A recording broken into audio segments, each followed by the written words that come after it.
Monsieur Potter. C'est pourri, gamin. À la boulette. Mon précieux, mon trésor. C'est trop calme. Eh ben, nous aussi, on a bien aimé. C'est à Il est protégé par la force. Bonjour et bienvenue dans Cinémag, c'est la première de l'année 2022, l'émission qui vous décortique les films à l'affiche rien que pour vous. Et avec moi aujourd'hui autour de la table des cinéphiles pour vous accompagner, Brigitte, Benoît, Cécile et Jérôme, bienvenue à tous les quatre, merci d'être là et surtout meilleurs vœux à tous. Et j'espère que les films au cinéma vont être à bon cru pour cette année 2022 et également bonne année à tous, hein. Vous êtes de plus en plus nombreux à nous suivre, merci de votre fidélité. Au sommaire de ce cinéma, écoutez, on commencera avec un top 3 du box-office pour l'année 2021 pour 3 cinémas vosgiens, le Cinépalace d'Épinal, le Majestic de Remiremont ou encore le cinéma Néopolis de Neufchâteau. Nous parlerons des longs métrages à l'affiche comme Scream par exemple, Spider-Man qui cartonne un petit peu partout dans le monde, ou encore le film français Adieu Monsieur Hoffman, le jeu qui vous permettra de gagner vos invitations pour 2 au cinéma. Et enfin, avant de se quitter, je vous donnerai l'agenda des cinémas vosgiens avec les événements cinématographiques qui se préparent. Voilà, vous avez le programme, vous pouvez prendre place avec nous autour de la table et on commence justement avec ce box-office des 3 plus gros cinémas vosgiens. Et on commence avec le Cinépalace d'Épinal. En 3e position, c'est le film Mourir peut attendre avec 6843 entrées enregistrées en 2021. En 2e position, c'est Les Tuches 4, le film sorti durant les fêtes de Noël avec 7567 entrées enregistrées. Et en 1re position, c'est Spider-Man No Way Home avec 11 160 entrées à Épinal. Très bon score du côté du box-office du cinéma Majestic Le France. Le Volontaire de Remiremont en 3e position, c'est Les Tuches 4 avec 3713 entrées. En 2e position, Les Bodins en Thaïlande qui enregistre 4391 entrées. Et enfin, pas de surprise, en 1re position, c'est également Spider-Man avec 4477 entrées. Et enfin, on part du côté du cinéma Néopolis de Neufchâteau. Alors là, vous allez voir, ça change un petit peu. C'est un peu en désordre, mais en 3e position, c'est Spider-Man avec 2005 entrées. En 2e position, c'est encore Les Tuches 4, mais là avec 2017 entrées. Et en 1re position, c'est Les Bodins en Thaïlande, et oui, avec 3567 entrées enregistrées pour l'année 2021. Et on commence avec Scream, film interdit aux moins de 16 ans, film d'horreur américain réalisé par Matt Bettinelli-Holpin et Tyler Gillett qui remplace le grand Wes Craven qui avait réalisé les 4 premiers volets du film et qui nous a malheureusement quittés en 2015. Et on retrouve également le trio d'acteurs avec Neve Campbell, Courtney Cox ou encore David Arquette devant la caméra qui ont fait le succès des premiers films. L'histoire du long métrage se passe 25 ans que la paisible ville de Woodsboro a été frappée par une série de meurtres violents. Un nouveau tueur en série revêt le masque de Ghostface et prend pour cible un groupe d'adolescents. Il est déterminé à faire ressurgir les sombres secrets du passé. On regarde la bande-annonce du film et on en parle avec Jérôme juste après. Allô ? Ça recommence. On en est déjà à 3 attaques. Tu as une arme ? Tu parles à Sidney Prescott, bien sûr que j'ai une arme. J'ai l'impression que cette fois, c'est différent.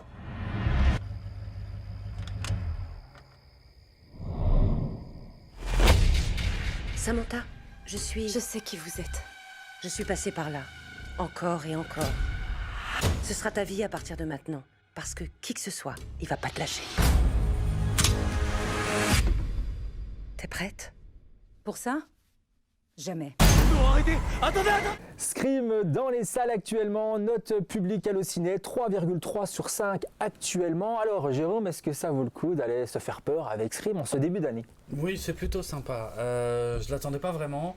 Et puis c'est une bonne surprise en fait. Ça va, on revient vraiment aux fondamentaux du tout premier, avec un message très très méta, donc une critique d'ailleurs de l'état du cinéma d'horreur. Justement, méta, je voulais en parler. Je pense qu'il faut donner la définition pour les téléspectateurs. Parce que ça, moi j'ai appris quelque chose pendant le film là, je ne connaissais pas ce terme-là. D'accord, oui. C'est-à-dire comme dans le tout premier film, hein, les personnages ont conscience d'être comme des personnages d'un film d'horreur, donc en fait ils donnent des règles du cinéma d'horreur, tout en tenant compte du fait qu'il a évolué aussi ces dernières années, et qu'il y a de nombreuses suites qui parfois un petit peu abusent d'ailleurs de la formule. Donc vraiment voilà, le film tient compte de ça, parle de ça. et revient sur les événements essentiellement du tout premier, ce qui est pas plus mal puisque c'était de loin le meilleur. Donc voilà, c'est une suite sympathique. Les nouveaux personnages sont corrects, ils peinent quand même un peu à exister face aux anciens, mais voilà, moi j'ai été agréablement surpris. C'est pas un chef-d'œuvre, on est loin de la qualité du premier, mais quand même c'est aussi pas la pire des suites qui a été faite dans cette saga, donc pas mal, vraiment Pas mal pour Scream. Après, bon, je pense que le film rend vraiment hommage avant tout à Wes Craven qui est décédé. On voit bien qu'ils ont voulu, le duo de réalisateurs ont voulu justement mettre la patte dessus et dire on va. Et je pense que moi j'étais content, mais à un moment donné je me suis dit ça va peut-être un peu trop loin et malheureusement c'est ce qui gâche un petit peu le plaisir en tant que fan. Ok, on rend hommage au réalisateur décédé, c'est bien, mais bon, peut-être avec un peu plus de retenue. Et moi, si j'avais quelque chose à dire, je pense que tu vas me rejoindre. J'ai eu l'impression par moment d'être un peu plus dans un scary movie que dans un scream, parce que justement, l'humour, c'est bien dans les films d'horreur, c'est ce qui fait un petit peu la patte, mais quand ça prend le dessus par moment, je parle du final, on va rien dévoiler, on va pas vous dire qui est le tueur, mais il y a un moment donné, c'est du grand n'importe quoi.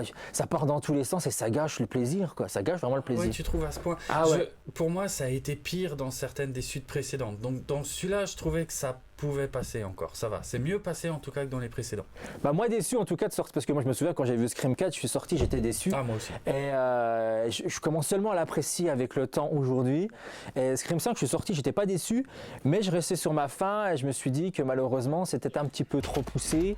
Mais par contre, si on aime la violence, je pense qu'on est ravis parce que je peux dire que pour le coup là ça y va. Ah oui, oui. Ça, de côté là, les meurtres ils sont voilà, ça donne. Même s'il n'y a pas beaucoup de sang, si on n'aime pas le sang, ça va, il n'y en a pas des litres et des litres. Mais c'est vrai que les coups de couteau, c'est bien violent, ils font ouais, mal. On vous en dira pas plus, allez découvrir Scream dans les salles. Et nous on continue dès à présent avec un deuxième film à l'affiche. Sorti mi-décembre, mais on tenait à en parler ici, c'est La Panthère des Neiges, sélection boîte à films, film documentaire réalisé par Marie Amiguet et Vincent Munier, avec au casting Sylvain Tesson et Vincent Munier également devant la caméra.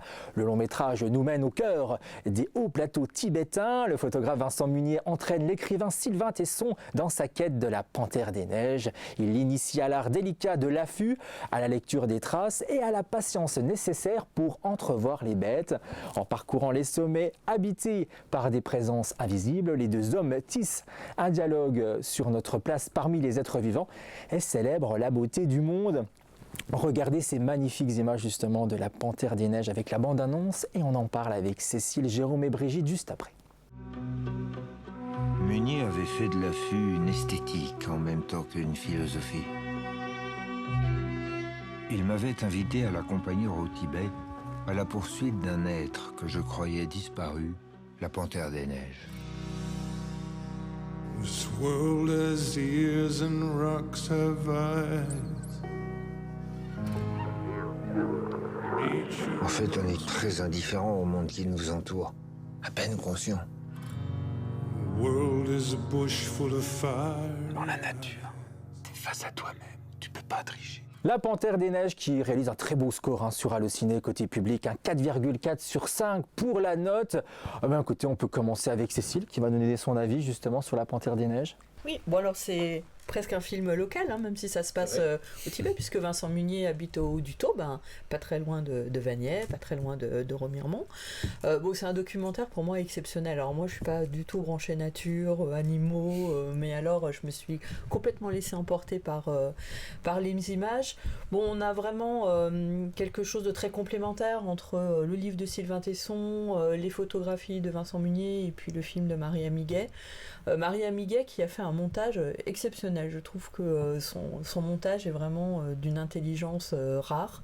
Et la musique de Nick Cave nous emporte complètement. Donc on voyage avec ce film et puis il y a une certaine philosophie. Voilà, on apprend aussi à développer nous-mêmes notre vie intérieure en étant à l'affût de ceux qui sont à l'affût. Il y a une espèce de mise en abîme absolument extraordinaire et je crois que le documentaire marche vraiment et c'est mérité.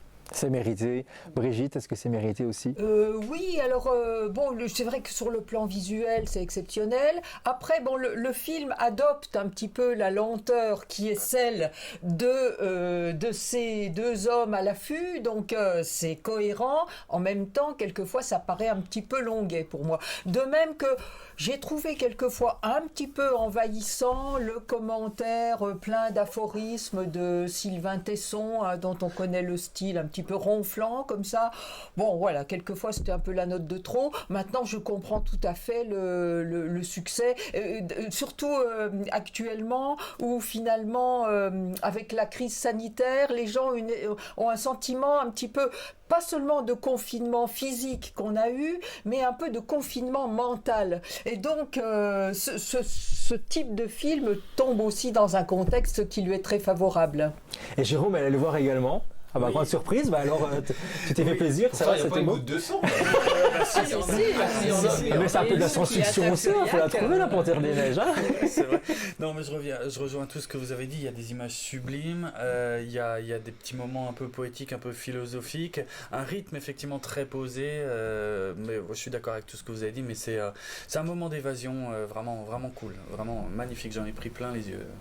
Bah voilà, je pense que voilà, tout le monde a. Cool et même très froid. Hein. Oui, c'est ça. On sent qu'il fait froid, oui, c'est vrai. La Panthère des Neiges à découvrir, hein, bien sûr. Et en plus, je crois que le département des Vosges et le Grand Est a financé une partie du film. Donc voilà, courez dans les salles, il est encore à l'affiche un peu partout. On passe à un troisième long métrage, toujours à l'affiche cette semaine, avec Ouistreham, film réalisé par Emmanuel Carrère, avec Juliette Binoche au casting, qu'on retrouve, ça faisait longtemps qu'on ne l'avait pas vu. 3,8 sur 5 pour le public, côté halluciné pour les critiques. Alors Benoît, qu'est-ce que ça donne ?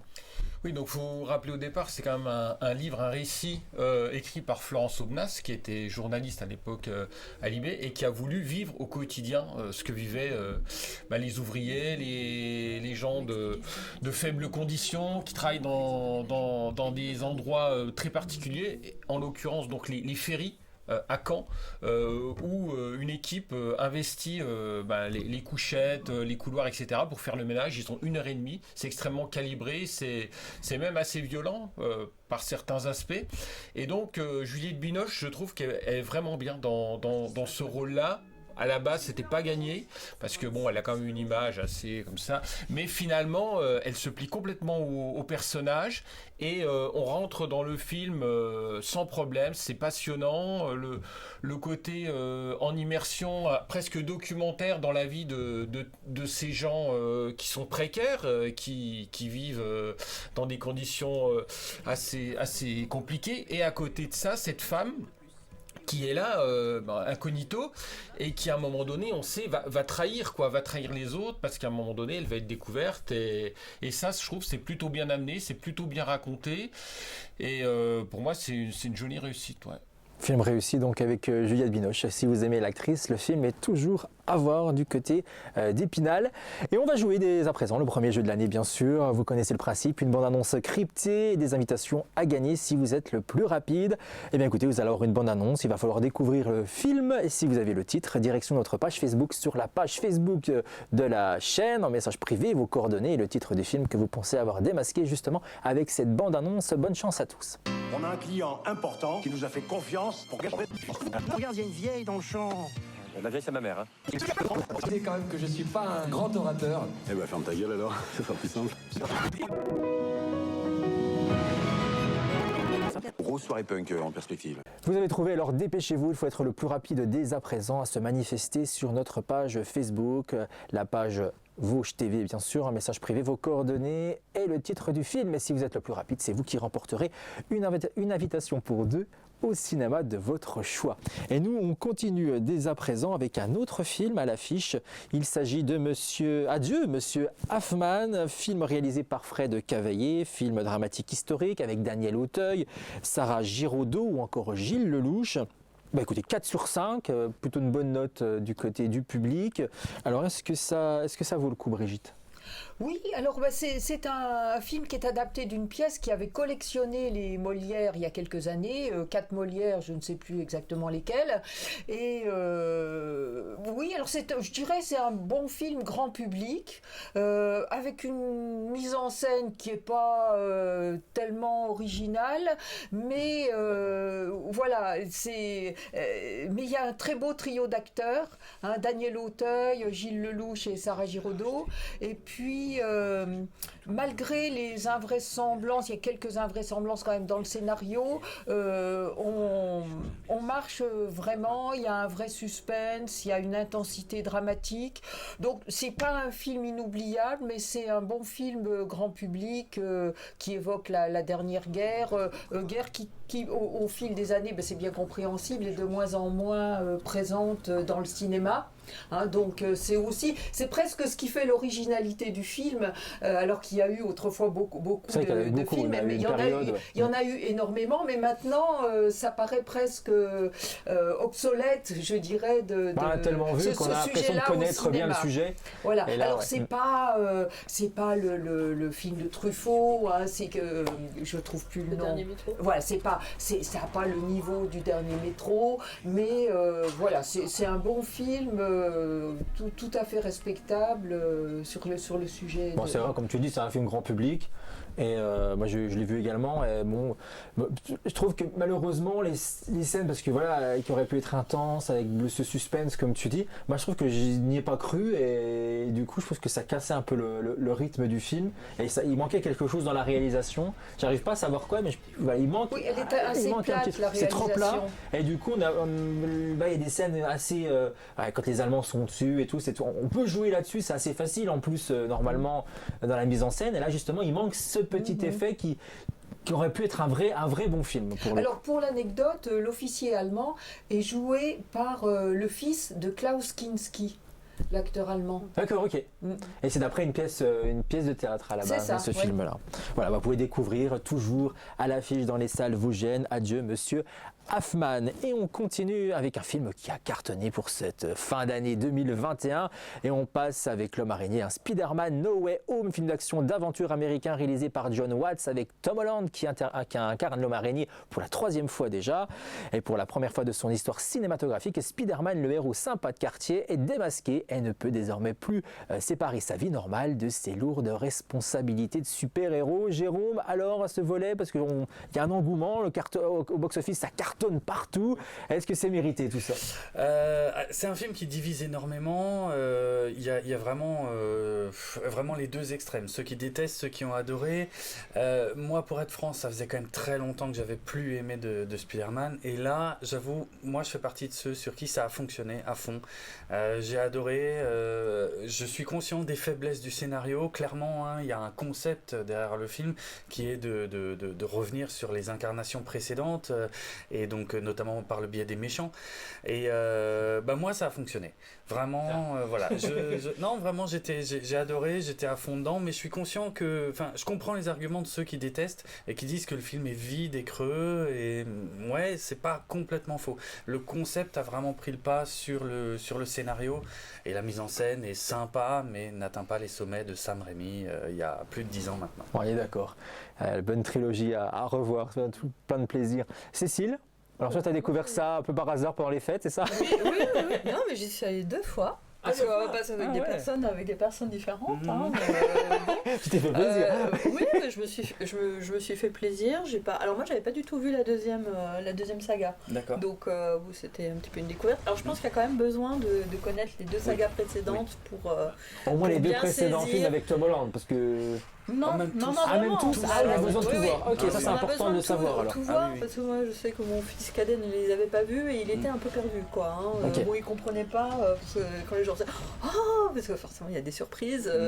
Lui il comprenait pas pourquoi les gens étaient étonnés. Moi j'ai pris grand plaisir à le voir. J'ai beaucoup aimé le générique de fin, qui est juste crayonné avec des dessins très simples. On revient à quelque chose très BD. Enfin, j'ai trouvé ça très beau. Après ce déluge d'effets spéciaux, bon, c'est clair, il y a beaucoup d'effets spéciaux, et très agréable. très agréable et puis grand public, du cinéma populaire.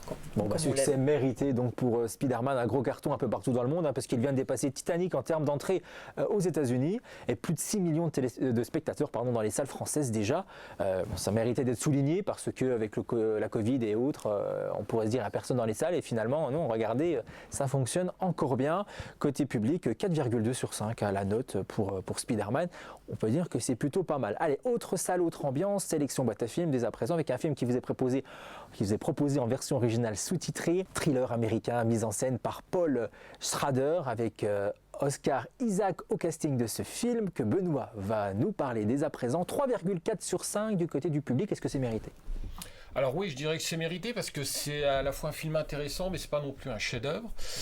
Donc Paul Schrader, il faut savoir que c'est le scénariste de Taxi Driver de Scorsese.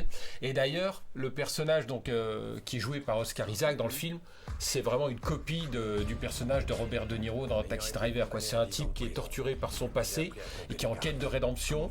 Et bon, lui, il n'est pas chauffeur de taxi, mais il est joueur de poker. Mais en gros, ça fonctionne vraiment sur le même schéma.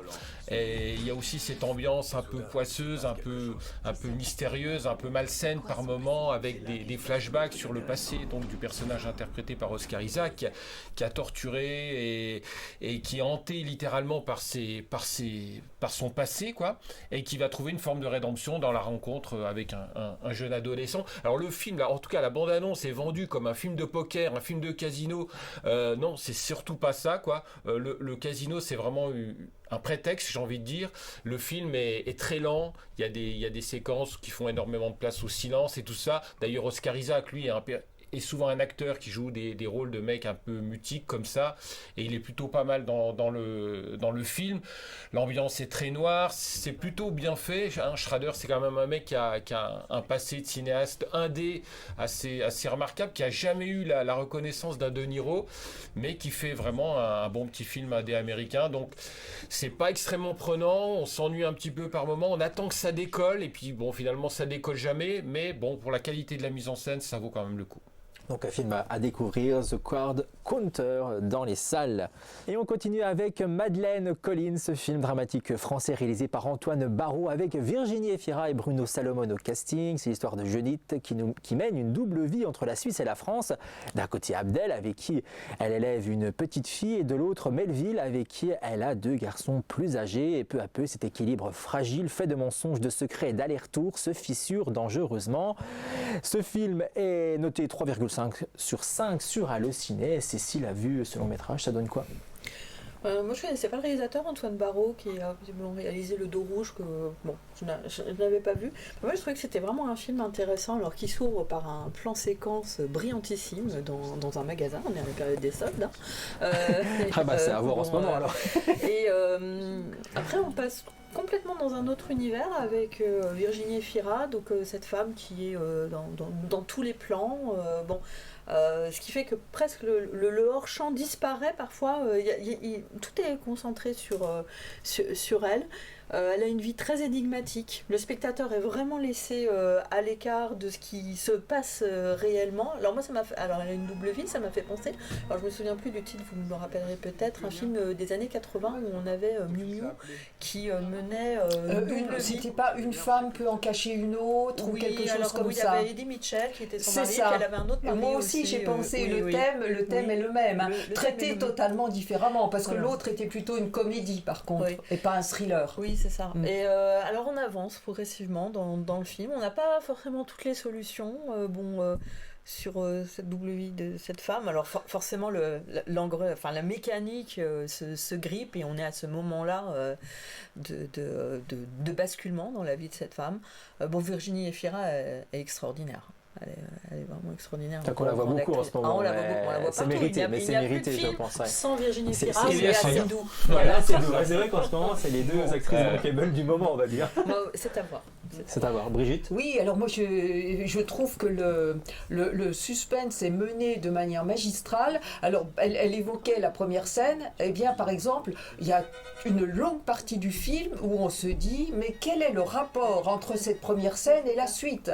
Et on nous livre comme ça des indices un petit peu au compte-gouttes qui maintiennent une attention permanente, et je dirais même que quasiment jusqu'à la fin, on se dit mais pourquoi ça s'appelle Madeleine Collins? Et c'est symptomatique de tout ce film où les réponses nous arrivent comme ça, comme les petits cailloux du Petit Poucet, et c'est vraiment une belle réussite d'ambiance aussi, un peu Hitchcockienne comme ça.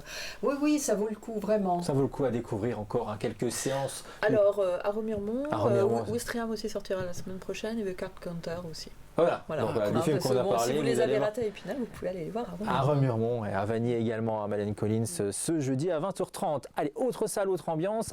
Science-fiction dès à présent avec Matrix Resurrection, réalisé par Lana Wachowski avec Keanu Reeves et Carrie-Anne Moss, qui sont de retour dans la saga. C'est déjà le 4e du nom des films Matrix, qui a été lancé en 1999. Alors ça grince un petit peu du côté des critiques spectateurs sur Allociné, mais pas que, avec 2,6 sur 5 seulement pour ce 4e opus. Est-ce que c'est mérité, toute cette violence sur ce 4e? Oui, c'est mérité, c'est très décevant.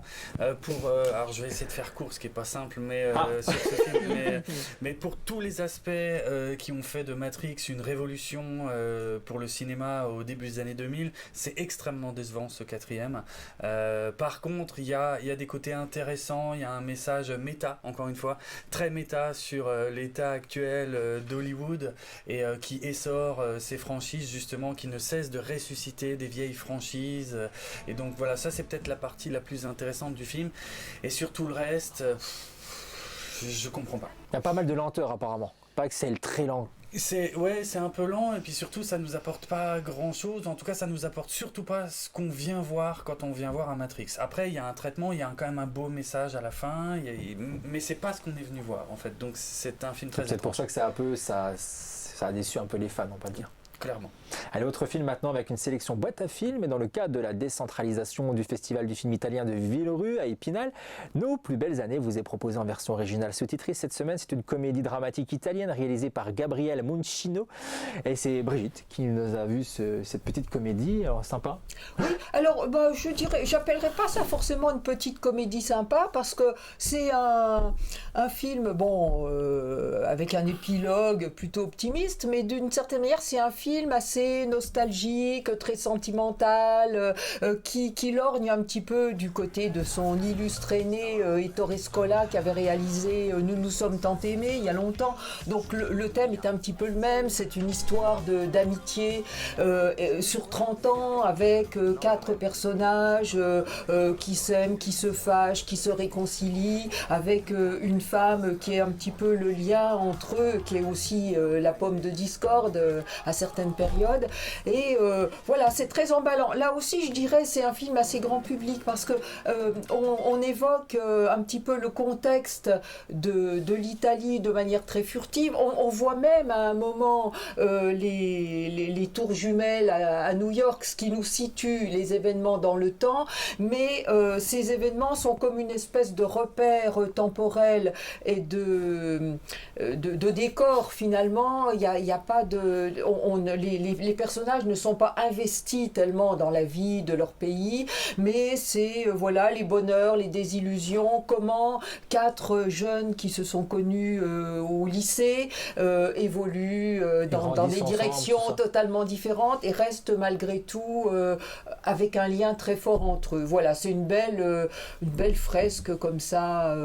Et puis on voit tellement peu du cinéma italien en France depuis quelques années que ça mérite vraiment d'y aller. Je crois que c'est jusqu'à début février au cinéma d'Épinal. Oui, il vient d'arriver, il a débarqué la semaine dernière. Mais il ne va pas rester non plus un mois, donc faut pas traîner. Allez découvrir Nos plus belles années qui racontaient sur 40 ans, tu le disais, des années 80 à aujourd'hui. Voilà le côté nostalgique. Et on va terminer avec un dernier long métrage que Benoît va nous conter dès à présent, c'est Mes frères et moi, sélection boîte à films, toujours à Épinal, film dramatique français mis en scène par Johan Manca. C'est donc à découvrir cette semaine. 4,2 sur 5, plutôt pas mal pour la note côté spectateur sur Allociné. Du coup un peu surcoté, un peu surélevé. Pourquoi ?